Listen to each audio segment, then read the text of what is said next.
What's up, Visionary? I am Clee Davis, your vision actualization mentor, back with another episode to help you break down your vision building barriers. Today, you're going to hear the vision story of someone I think you could definitely learn a lot from.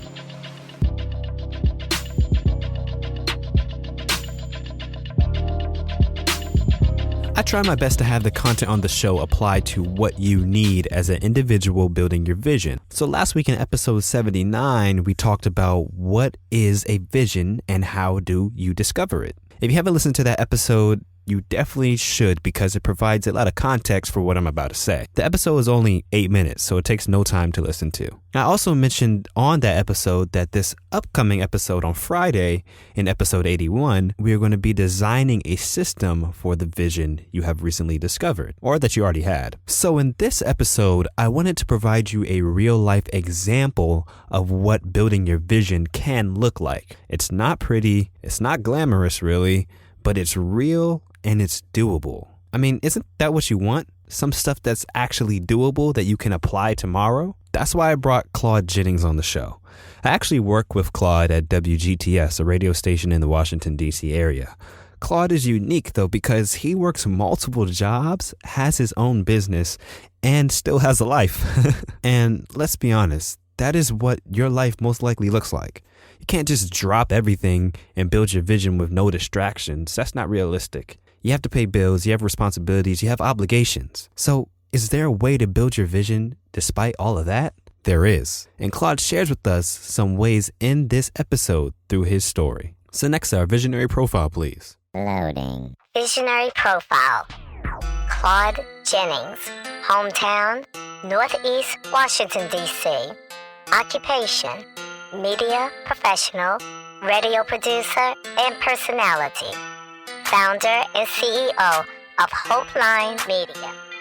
Billboard quote, write your own story and make it worth reading.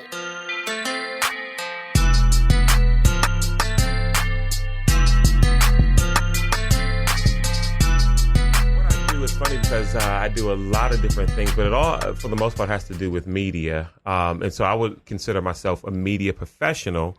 I specialize in radio and audio production, but also do videos. And so there's a couple of stations in the D.C. area that I work for. WGTS is one. WFED is another. WTOP is another. The Salem Media Group I've had some work with, and I do work with a client of theirs. I also have my own company, Hopeline Media, and we do media production for companies and businesses' marketing needs, basically. So if someone needs a web video, or if a company wants to do a podcast, there's a satellite company, Kratos, that it's part of their marketing strategy. They wanted to do a podcast to gain thought leadership in space engineering and design and stuff like that. And so that's mainly kind of in a nutshell, what I do, whether it's video needs, audio needs, web needs, things like that. So how did you get to be, because let's say you get a job somewhere and then people most likely, all right, well, I got a job. This is it. Right. How did you get your hands into so many different things? Was it you going out to other places, or was it people kind of finding out about you and calling you to different places? Or how did that go? So the way that my company grew and the way that I kind of grew professionally was just through connections. I mean, relationships, is everything. Mm-hmm. And one of my staples in just the way that I work is that I put a high value on how I work, not just what I do when I work, but how I work. I think that it's important to be good and great at what you do, but it's also very important to put a high value on how you do what you do, to always be on time, to always be professional, to always be courteous, to always have values in the way that you work, to have integrity, because that means a lot to people. I remember when I was working my way through college, I was working in a law firm, and I was working in the records department, just trying to pay bills, pay through school. And it was time for performance evaluations. And the manager of the law firm gave me a great performance review. And the one thing she said was, I'm giving you, a small raise, all that kind of stuff. She said, because one thing I know as the manager of this department, I know that Claude's coming to work every day. And I can't say the same thing about your colleagues. It wasn't about how many records we processed. It had nothing to do with the actual functionality of it. It was the fact that she could depend on the fact that I was going to be there. Exactly. And that stood out to me. Then even though that wasn't the field that I was going into, that was, okay, you know what, showing up, being prompt, and being reliable is something that people value in business. And so that was one thing that I took away. But again, it goes to how you do things. And so when people encounter you in business, if they love your product, but then more importantly, they love how you actually work and how you go about your business, I think that that's just added value. In relationships with people, I think that sometimes there are, people who add value. There are people who take value, who take from you. You're working in a negative anytime you work with them. And then there are some people who are just kind of, if you want to look at it from a business standpoint, revenue neutral. You know what I mean? You kind of, you break even with them, or they take, or they add value. And you always want to be a type of person who adds value. So when you get Claude, or you get Cleavon, or you get someone who's listening to the podcast right now, when they bring you in as a business partner, they get what you bring to the table and then some. And you have to decide what that and then some is. So what came first for you? Was it you venturing out, and you went to school? Yeah. So I originally went to school for journalism, but I started working in radio and television before I got my degree. And so I changed the degree altogether to biblical studies.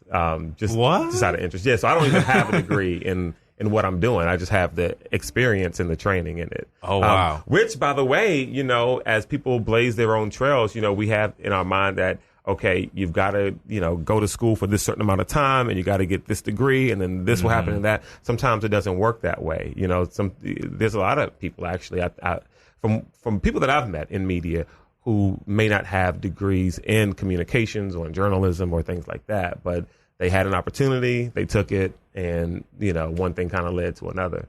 So what ended up happening first, when I was in high school, my senior year of high school, I was talking to an uncle of mine. We were talking about life and stuff like that. And we were talking about sports because, I love sports. And we were talking about playing sports through high school and stuff like that. And he had mentioned, even if you're not going to play in college, like, why not become a sports writer? And so I was like, I'll think about it. So then going into my senior year of high school, I started, we didn't have like a newspaper or anything like that or online stuff. So I just decided to start one. Like, so I just wrote, about stuff and did some video stuff for the school. So then anyway, I left that, started doing some work at a local television station, CTV Channel 76, which is the Prince George's County public access station. Got word that a station, WGTS, needed an intern. So I went there, applied with no experience. They brought me on. I learned a lot about recording and running a board. And then I got picked up by Washington Post Radio, which was owned by the same company that owned WTOP, Hubbard Broadcasting. Did that for a while, got to work with the Nationals and GW basketball, and then a position opened up at Salem Radio Network, and then I did that. But the whole time, not being full-time at GTS or Post Radio, I kind of just kept my, name there with the folks and had, quarterly lunches with certain people, and anytime they needed someone to do some work or fill in, I came in and did it, just to kind of keep my name there. Right. And even to this day, whether it's doing stuff for the Nationals that WFED may need me to do or stuff that WGTS needs me to do, I'll come in, because they just have my contact information and they know, the type of work they're getting and they know the type of person who's doing the work, and so I just never burned those bridges. And that started straight out of high school. Yeah. I mean, it probably took me close to, maybe 6 months or so, maybe a year or so before the stuff happened. But yeah, basically right. And that was just from them recognizing what you were doing with your sports journalism, or well, so no one gets in. Like I said, relationships are everything. And so the first thing that dropped was the CTV Channel 76 internship and training program. So the way I got into that was, it was a lady, Janice McAllister, who I knew from church, who was working there, and I don't remember what her title or position was, but she got me in contact with the person who did a training program. And so as opposed to going right into school for it, I took classes at PG Community College, but I started taking classes at CTV Channel 76, like their production stuff, like learning lighting and video editing and camera techniques and stuff like that. And then that turned into an internship at the station with the news department. And then I heard about the stuff at WGTS, and then I went for that. And then I heard about the thing at Washington Post Radio, so I went for that. And all the time, by the way, I'm still going to school and I'm still working at a law firm. And so to get to where you want, there's going to be a grind there. You know what I mean? Yeah. You've got to be willing to get there. And so, and do whatever you got to do to get there. And so there were a lot of nights where buddies are going out and they doing this. And I'm like, nah, dog, I got to go work on editing. You know what I mean? On a Friday night, it is what it is. You know, that was just the path that I chose. So yeah, I did that. And again, moving forward into new things, but not burning bridges to where I was in case they needed me or I needed them, because things change fast. And so every now and again, you know, someone's out of a job or something falls through and you know, it's good to have a good name in other places to where you can kind of fall back in case you need it. So two things come to mind with that is, one, how do you, because you said you had like the contact with your person, lady at church who kind of got you connected into the industry. How do you, I feel like lots of people struggle with making it known what they can do. Like sometimes people are really talented, they do all this stuff, but no one knows about it. Right. How do you go about either approaching people or just putting yourself out there? Because that's what I feel like lots of people struggle with, is the fear of putting themselves out there and then no one wants what they have to offer or something like that. So how do you go about that? Here's how you go about it. You approach him. I mean, that's what you do. You know, that is the answer to the question is, you know, when you're in a situation. I remember being at Washington Post Radio, and it was owned by the same company that owned WTOP. At the time, he was the general manager, but now he's like the vice president of East Coast something, I think, for Hubbard. His name is Joel Oxley. And this is the decision maker. If Joel says something's happening, it's happening. I remember, man, I must have been 3 or 4 months in, and I asked him, hey, I'm interested in being a sports broadcaster. Is there any way I can maybe be trained or do a break or two at WTOP? Now, WTOP is like the #1 station in the D.C. area, and it has been forever. You know what I mean? That's traffic and weather on the 8th, you know, when it breaks. I mean, and he says, I'll talk to our sports director. I'll get you trained up and see if we can get you some shifts. By just asking. You know what I mean? And I sat in the studio, I put some stuff together and gave it to the guy. Now, here's the thing. They didn't give me anything for free. I said I had to work for it. I had to prove that I was at least trustworthy enough to have a shift. You know what I mean? And then they started, okay, you know, we want to try you on this weekend. And, you know, and it'd be 4 p.m. to midnight. And that turned out to be a thing. And I was just covering for people who needed vacation time or who needed time off. But the cool thing about that was he gave me the opportunity.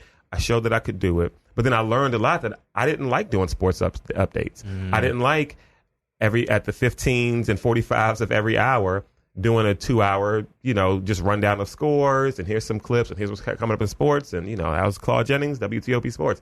It was fun, but it wasn't what I wanted to do. But I didn't know until I tried it, right? Yeah. And so, but it was fun. But again, the way you showcase it is by asking for an opportunity. There's so many opportunities out there and so many people. And you'll be surprised at how many people want to help someone else get to where they want to go. And how many people who are in positions to make decisions need help, you know? And so you say, hey, here's what I can do. Because my thing is, and I think Coach John Thompson said this, legendary coach of Georgetown basketball. He says, you know, you can never schedule opportunity. You know, it's going to come when it comes. You got to make sure that you're ready for when it comes. You know what I mean? Because opportunity don't give you a long time to pack your bags and get ready. Opportunity is like, hey, it's time to go. And then you got to be ready to go, you know, at any moment's notice. And so spend your time making yourself ready and ask people, approach people. You know, we think that every answer is going to be a no. And you may get a no. You may get an arrogant jerk who doesn't want to give you the time of day. But then you may get the person who can catapult you to the next level, you know. And so you can't be afraid to ask for an opportunity to show what you got. And how did you remain open? Was it you getting referred like, okay, well, or this opportunity? And that was another part that I wanted to ask about too, but I'll get to that after this. Was it this opportunity is here, Claude, if you wanted to go take it, you know, I know you're a great person, I'm going to refer you or something like that? Or was it you seeking out other things while doing other things? A combination of both. Okay. But which speaks to a larger point too is never put yourself in a box to where opportunities only going to come if someone offers it, or opportunities only going to come if I go looking for it. It comes and goes in different patterns. You know, sometimes you'll get 2 or 3 referrals from people that you worked for before or worked with before in a project, and then sometimes no referrals are coming in. You got to go out and look for it. You know what I mean? There's just a flow. So both. You know, sometimes it had been, you know, working with this person, and then this opens up and that opens up, and then it's been me, you know, saying, all right, today I'm going to go get it, and this is what I'm looking for, and here's who I'm talking to, and we'll see what comes out of it. And sometimes something good comes out of it, sometimes nothing comes out of it. I mean, there have been times where I've been offered jobs, and it doesn't fit with the flow of my life at this point, or it doesn't fit with where I'm trying to go.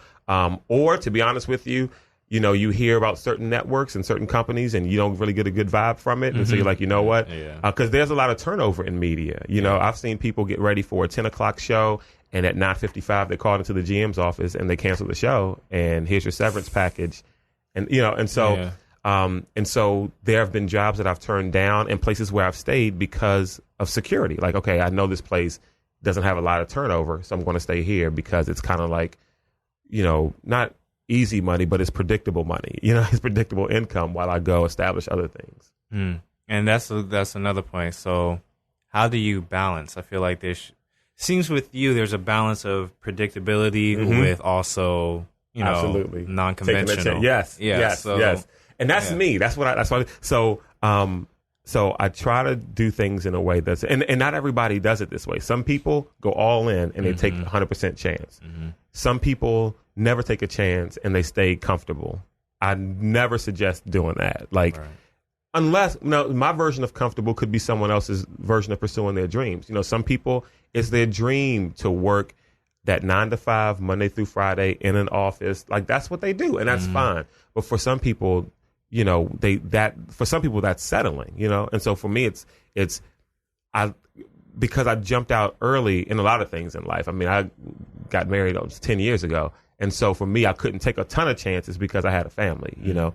So for me, it was about calculated risk, saying, okay, I want to step out and do my own thing, and I want to be independent and get this going and that going and this going. But I also need predictability when it comes to income because I have, you know, a family to support and things like that. And so I try to balance it out to the point where, like the safety net kind of situation, where I've got a stable radio job, media job that's solid, that's good, got the income coming in, but it doesn't tie me down to where I can't pursue other things. Now, that's when I also believe in setting up situations and being honest with people and employers and saying, hey, I've got other clients that I work with, and so I can be here, but I need flexibility, you know? And a lot of people will work with you with that. You know, a lot of times you just have to ask. You know, it amazes me the amount of things I've been able to do by just asking. And people who work at other places where I work are like just floored by, you know, they're like, oh, Claude, you always get whatever you want. You always, you know, sometimes it's been the point of contention. And I'm like, well, have you ever asked? Right. Do you ever ask? And no, I didn't ask. Like, well, I asked. Hey, yes, I want to work. I can do this. I can do that. I can do this. However, here's my needs as far as scheduling. Well, okay. Well, and there's been times where people couldn't accommodate. And then I've had to be, you know, man enough to say, you know, okay, well, fine. I won't be able to accept the job or adjust my schedule, you know, and it just depends on what you're willing to do. But just asking, and you know. Yeah, that's what I was gonna get to. I was like, how do you like the flexibility with the other things? Because there's gonna have to be some of that if you're doing your own thing, and then you're also doing the, you know, predictable route. And then I feel like that's just so misconstrued, especially in today's. I don't know how up you are on social media or all that stuff, but like we're in this generation with my generation pretty much. And younger, so like Gen Z, where it's just like this hustle culture, grind, everybody's an entrepreneur, secure the bag type mentality, and it's like, oh, if you work a 9 to 5, you're a loser. You sold out. Like, and I'm like, you know, it's kind of the rah-rah is kind of cool or whatever, but I feel like so many kids, especially, are getting into this mentality that like it's all or nothing. Right. When there's so many people who are like you who are able to do both and be quite successful, or not to, because I mean, this is just me. if I worked, a 9 to 5 in a cubicle or in an office every day, I would probably just slowly die. Right. So to me, I'm like, man, that life sucks. But I know some of my friends, that's what they want to do, and they are perfectly happy. Oh, 100% with that. So I'm like, that's successful. They want to wake up in the morning. They want to make their coffee. They want to get on the metro. They want to go downtown or wherever their job is. They want to punch that clock in. They do their thing, and then they leave. And a lot of times, and that's fine. They make really good money. Yeah. Life is predictable that way. They have some other source of fulfillment outside of work, or even sometimes their work is fulfilling, and that's cool, and that's them, and what I try to do is not, judge anybody or down, their thing. If that's their grind, that's their grind. Mine's is just a little bit different. So for the person who's listening to this, who's trying to figure out how to expound on their dream or their skill set, let's say it's someone who does animation or video editing or something like that, and they want to move forward, but they don't really know where to go to get the opportunity. So like for you had the lady at your church, or you had people who you kind of knew in the industry and you were able to ask, could I do this? What if they don't really have a network around them like that yet? What would you suggest to them for, how to be in a place where opportunity is available? Okay. Yeah. That's a good question. I think a few things you should do is number one, find out where the places to be are. I know in the sense of the preposition, you shouldn't, but find out the places, where the opportunity rests. If you're into animation, or whether you're into media, or maybe I know we're talking about that, but maybe you're into business or some sort of manufacturing, whatever it is. Figure out where the hot spots are and ask people for an informative interview. Hey, I'm so-and-so. I'm looking to get into this. Do you have 20 minutes on your schedule where I can come in and ask you a few questions, even if it's over the phone? Or can I come in to shadow you for a day or shadow a colleague of yours? You show that kind of initiative. You may get one or two or three companies that say, no, I don't have time. No, I don't have time. But there'll be one or two that will have time. You know what I mean? And you come in and you make those connections. I also think that if your skill set is specialized, like, I talk about media a lot because that's what I work in. But, whether it's film or like you talk about graphic arts and stuff like that, a good thing to do might be to kind of dart your own kind of thing. So go with me here for a second. So suppose I want to do a sports show, but I have no clue how to get on anybody's sports thing. Why don't I just get a camera and do my own sports show and put it on social media? You know what I mean? Yeah. And shop that around, because, what I'm learning at that point is how to be a producer, how to be a technician, how to edit, how to be a host, how to market, and how to get my stuff out there. You know what I mean? So I'm learning everything, but doing it on my own. And we live in a golden age where everybody's got their own media platform. Just go on IG, go on Facebook, do a Facebook Live, go on IG, like just do it. And now you've got experience, doing it. Find an outfit and ask them if they need any. I know it's going to be, people ain't going to like this. 4-letter word, starts with F, free. Some free work. Hey, whatever sports show you listen to, or one million, do you guys need any help with social media stuff? Do you have everything? I would love to do this, and I will do it for free, just to gain experience. Because what's important is getting your foot in the door. And then there's always multiple layers to any industry, right? And so learn what the multiple layers are and see if you can get your foot in the door. You may not be able to go on air, on radio or television as a host, right? You may not even be able to go in editing. Maybe you can get in writing. Okay, there's no writing. Okay, well, maybe you can get in on the marketing side or get in on the sales side. But let it be known that this is not where you want to stay. Don't get comfortable. But it's easier to get in the places of influence and the places of opportunity if you can at least get in the place, if that makes any sense, right?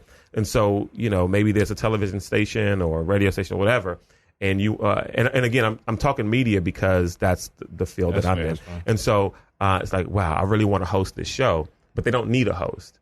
But what they do need, maybe is a news writer or someone to write for the web stuff, or someone to do social media, or someone to make calls, or someone to answer the phones. It's like, okay, cool, I'll do that.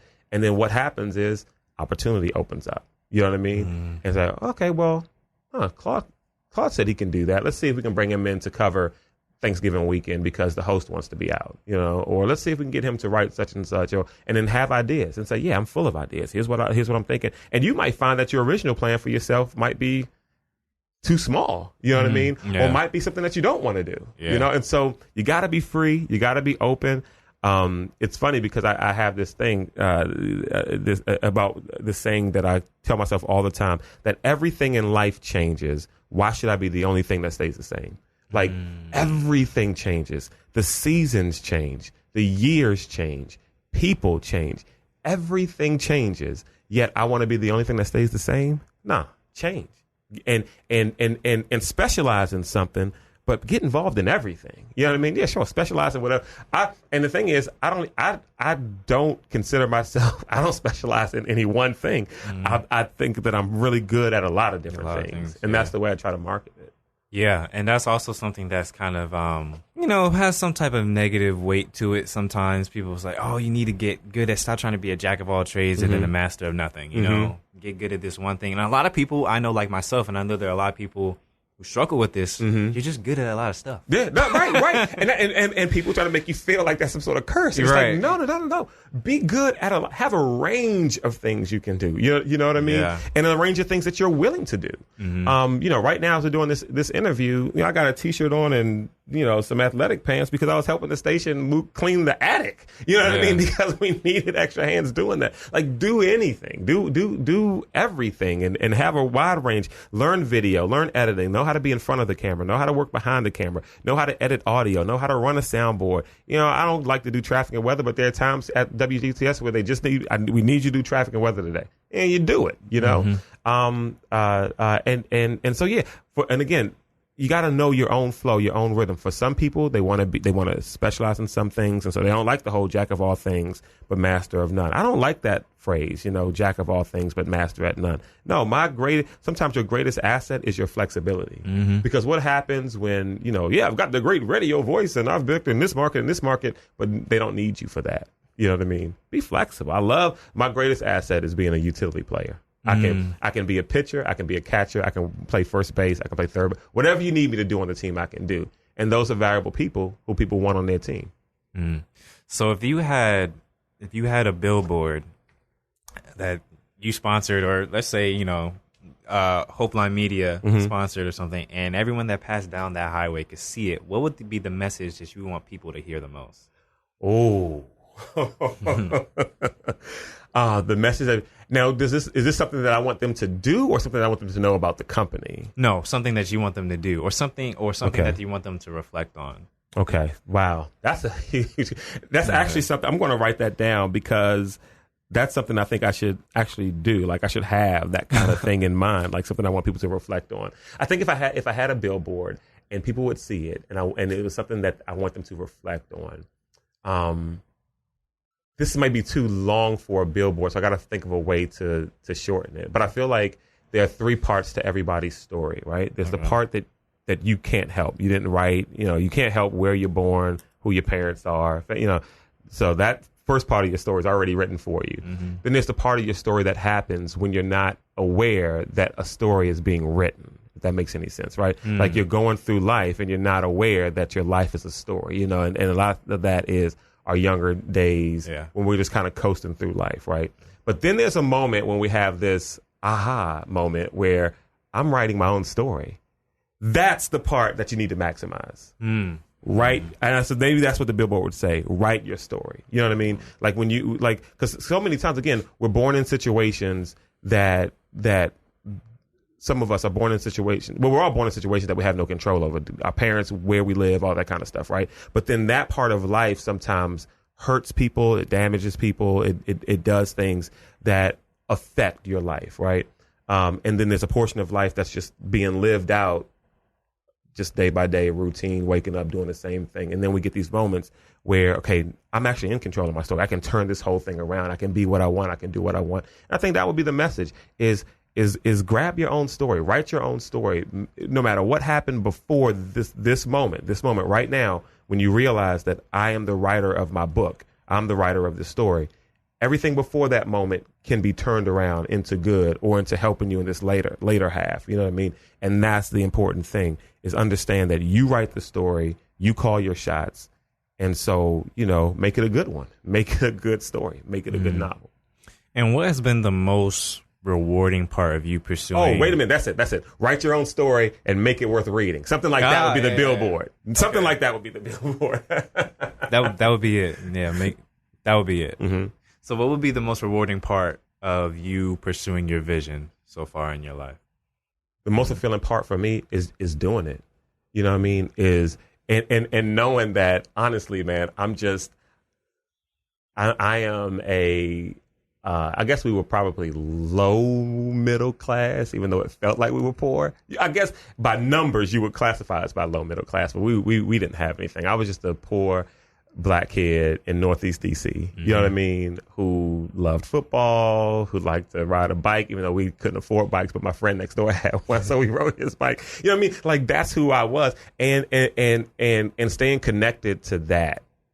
You know what I mean? I think keeps you grounded and keeps you hungry, and keeps you knowing who you are, because life always, people and just life, it always tries to label you as something. You know what I mean? You're this and you're that, and some of it's good, some of it's bad, but you know who you are. You know what I mean? And so I think the most rewarding part is knowing who I am and seeing how far up to this point I've been able to take it. You know what I mean? I mean, I've worked with people who are former speechwriters for presidents. I've worked with people who are former cabinet members, former NFL players, a lot of different people, lawyers. I mean, just some really big names. And I just think back to 22 Girard Street, Northeast, where I grew up, and like, who thought this dude would, start his own company and be on radio stations in the area that he grew up listening to, or his parents listened to in the car, especially facing some of the struggles we face. I mean, my father died when I was 12, you know what I mean? And so my mom, man, she was like in her mid to late 30s, and she's got, a 14-year-old girl, a 12-year-old boy, and a 10-year-old boy. That's a struggle, in DC. So I think that's been kind of the thing that you didn't stay comfortable, just went out and did it, and even now, still evolving into who I want to be and to who I am and how things change and, and stuff like that. So what is that? What's the goal for the future? So this is going to sound real funny. I absolutely don't know what my goals for the future are. That's perfectly fine. I have no clue what my goals for the future. And here's the thing. So I was working with a guy who was a cabinet member under Ronald Reagan. And I'm not getting into politics, but that was the president he worked for, right? Mm-hmm. And he accomplished a lot of things and still doing some really big things.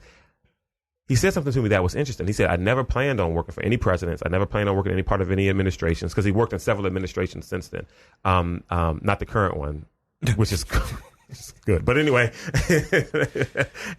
but he said, I had a plan, but he said nothing in his life up to since that point, working in an administration, was his plan. And he threw away plans. He said his whole plan in life is be the best who I am in this moment, and accept opportunities as they come, because opportunities come. And sometimes I can be so caught into what my plan is that I miss opportunities because it doesn't fit my plan. But what if the opportunity that comes your way is much better than anything you could have planned for yourself? You know what I mean? You're starting to preach now. This is what I'm saying. Because and I don't know if you get into religion or spirituality on your podcast, but suppose God brings your way an opportunity that's much better than anything that you planned. Are you going to say no to it because this is my plan? Right. Like, sometimes you got to throw your plan out the window. And so what I've learned is if I can be the best version of Claude, keep my eyes and ears open to opportunity.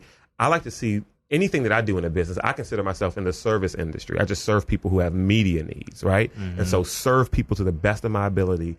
Do what I do, learn, always grow, be open to change, and just go. So my plan for the future is be the best who I am right now, and just go with whatever opportunity comes my way, and still take those calculated risks, right? And so when opportunity comes, but it's too risky, I may pass on it and give it to somebody else who doesn't mind taking, a bigger risk, or going for it if I can, make sense of it all in my own kind of weird way that I calculate risks. You know what I mean? That's my plan. My plan for the future is, for right now, I don't have plans. Right, live in the present. I live in the present. I live in the present, and that's what I do.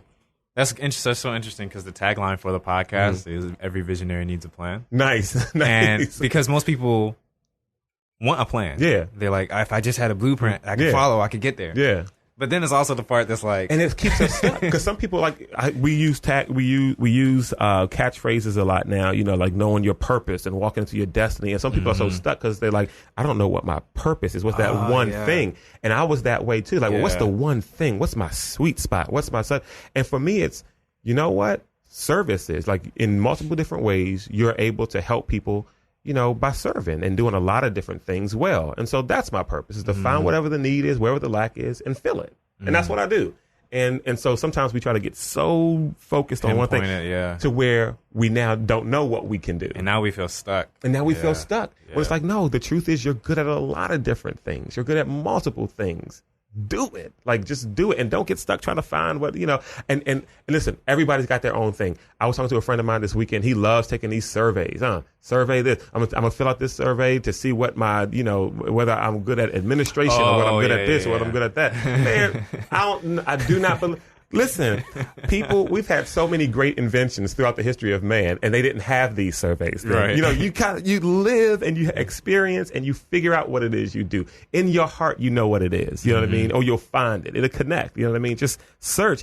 And the best thing you can do is limit distractions, I think. Limit distractions and the things. And fun is overrated. I say this all the time. Fun is overrated. I've had people who have made bad life decisions because they were going down the path of fun. You know what I mean? Yeah. You can have fun, but, be focused on trying to make something of yourself. You know what I mean? That's I think.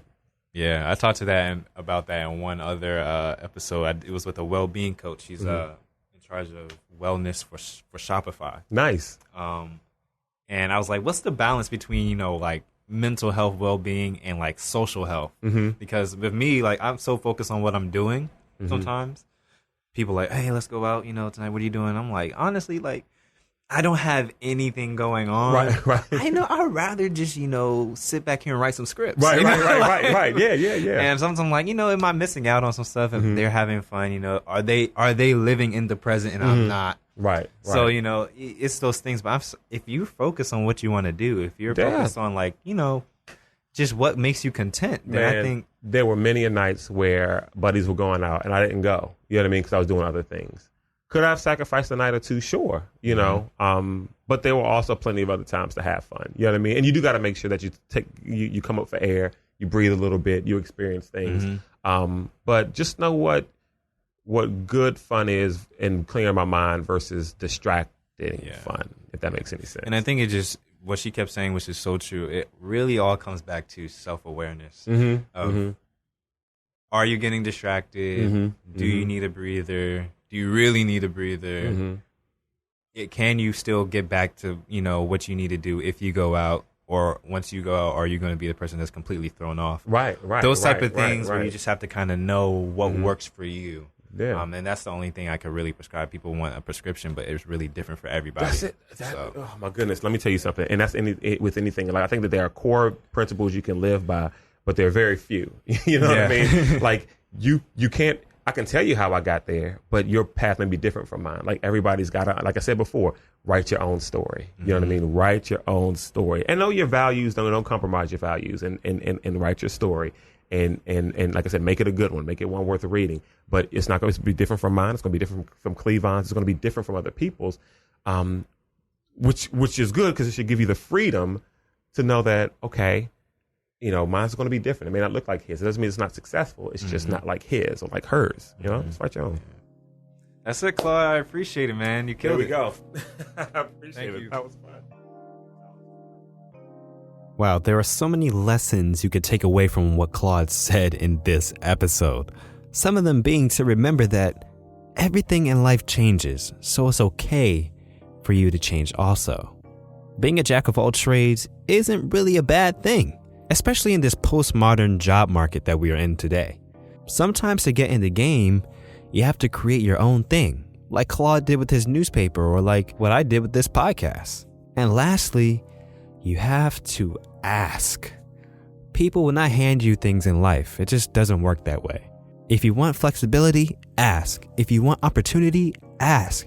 If you need help, ask. No, really, if you need help, ask. I'm right here, and I want to help you build your vision. You can schedule a free 15-minute call with me by just going to buildyourvision.co/Ask Clee. It's literally that easy. I even put the link in the show notes for you. All right, I will talk to you on Friday. I hope you enjoyed this episode, and we will be talking about how to plan your vision building system in the next one. But until then, like always, keep building your vision every day.